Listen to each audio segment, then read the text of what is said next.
नमस्कार मित्रांनो, new knowledge कॅम्पसमध्ये तुमचं स्वागत आहे। आज आपण एक अत्यंत महत्त्वाचा आणि करंट अफेअर्सशी संबंधित विषय घेणार आहोत, रेअर अर्थ एलिमेंट्स। होय, हे घटक यूपीएससी, एमपीएससी आणि इतर स्पर्धा परीक्षांमध्ये वारंवार विचारले जातात। त्यांचा उपयोग विज्ञान, संरक्षण आणि ऊर्जा क्षेत्रात किती महत्त्वाचा आहे हे आज आपण पाहणार आहोत। रेअर अर्थ एलिमेंट्स म्हणजे एक विशिष्ट गट, 17 रासायनिक घटक, त्यात 15 लॅन्थनाइट्स आणि स्कँडियम व वायट्रियम यांचा समावेश होतो। हे घटक पिरियॉडिक टेबलच्या एफ ब्लॉकमध्ये येतात। ॲटॉमिक नंबर 57 ते 71 म्हणजेच लॅन्थनम ते ल्युटेटियम। स्कँडियम आणि वायट्रियम हे लॅन्थनाइट सारखे वागतात, म्हणून त्यांना रेअर अर्थमध्ये समाविष्ट केलं जातं। हे घटक मॅग्नेटिक, लुमिनसंट, प्रकाश उत्सर्जित करणारे आणि कॅटलिटिक प्रॉपर्टीजसाठी प्रसिद्ध आहेत। उदाहरणार्थ निओडीमियम आणि डिस्प्रोसियम हे स्ट्रॉंग मॅग्नेट्स तयार करतात। युरोपियम लाल आणि निळ्या रंगाचे प्रकाश उत्सर्जन करतो, ज्याचा वापर एलईडी डिस्प्लेस, फ्लोरोसेंट लॅम्प्स आणि टीव्ही स्क्रीन्समध्ये होतो। ओके, पण रेअर का म्हणतात? कारण हे घटक पृथ्वीवर मुबलक प्रमाणात असले तरी ते एकत्र सापडत नाहीत आणि वेगळं करणं खूप क्लिष्ट असतं, म्हणूनच एक्स्ट्रॅक्शन प्रोसेस महाग आणि तांत्रिकदृष्ट्या कठीण असते। ओके, चला पाहूया विविध क्षेत्रांमध्ये यांचा उपयोग। 1. स्मार्टफोन्स आणि एलईडी स्क्रीन्स फॉस्फर्स आणि पॉलिशिंग एजंट्स म्हणून वापरले जातात। उदाहरणार्थ युरोपियम, टर्बियम यांचा वापर स्क्रीनमध्ये प्रकाश निर्माण करण्यासाठी होतो। 2.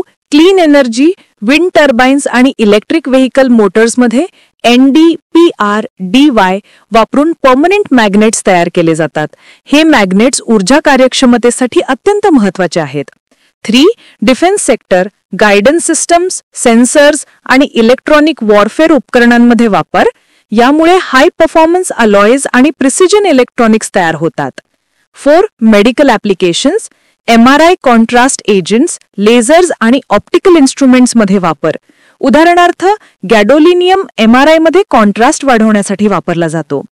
5. इंडस्ट्रियल यूज, पेट्रोलियम रिफायनिंगमध्ये कॅटलिस्ट्स म्हणून आणि मेटलर्जीमध्ये विशेष धातू तयार करण्यासाठी वापर। सीरियम आणि लॅन्थनम यांचा वापर रिफायनिंग प्रक्रियेत होतो। इमर्जिंग टेक्नॉलॉजीजमध्ये क्वांटम सेन्सर्स, फोटॉनिक्स आणि ॲडव्हान्स्ड इलेक्ट्रॉनिक्समध्ये वापर। हे घटक भविष्याच्या तंत्रज्ञानाचा पाया ठरतात। भारताकडे सुमारे 7.23 million tonnes rare earth element oxide साठा आहे, विशेषतः मोनोसाइट बेअरिंग कोस्टल सँड्समध्ये। भारताकडे सुमारे 6 ते 8% जागतिक रेअर अर्थ एलिमेंट रिझर्व्हज आहेत, म्हणजेच जिओलॉजिकल दृष्टिकोनातून भारताची स्थिती मजबूत आहे। केरला, ओडिसा, तमिळनाडू, आंध्र प्रदेश आणि गुजरात हे मुख्य ठिकाण आहेत। पण एक्स्ट्रॅक्शन करताना थोरियम म्हणजे सारख्या रेडिओ ॲक्टिव्ह घटकांमुळे पर्यावरणीय अडचणी येतात। म्हणजेच साठा आहे, पण त्याचा उपयोग करण्यासाठी आपल्याला टेक्नॉलॉजी, पॉलिसी आणि पार्टनरशिप्समध्ये गुंतवणूक करावी लागेल। आणि म्हणूनच भारत सरकारने नॅशनल क्रिटिकल मिनरल मिशन सुरू केलं आहे, जे रेअर अर्थ एलिमेंट्सच्या सिस्टमॅटिक एक्सप्लोरेशन आणि प्रोसेसिंगसाठी आहे। यामध्ये GSI आणि AMD द्वारे सिस्टमॅटिक एक्सप्लोरेशन चालू आहे। होय, आणि यामध्ये 2 प्रमुख संस्था काम करत आहेत। 1. जिओलॉजिकल सर्व्हे ऑफ इंडिया म्हणजेच GSI आणि 2. ॲटॉमिक मिनरल्स डायरेक्टोरेट म्हणजेच AMD। या धोरणाचे 5 पिलर्स आहेत। 1. Market certainty, 2. Long term procurement, 3. Domestic capacity building, 4. R&D आणि रिसायकलिंग आणि 5. International partnerships. Indian rare earths limited, BARC आणि IITचं यांचं संशोधन आणि उत्पादनात मोठं योगदान आहे। निष्कर्षणातील चॅलेंजेस काय आहेत?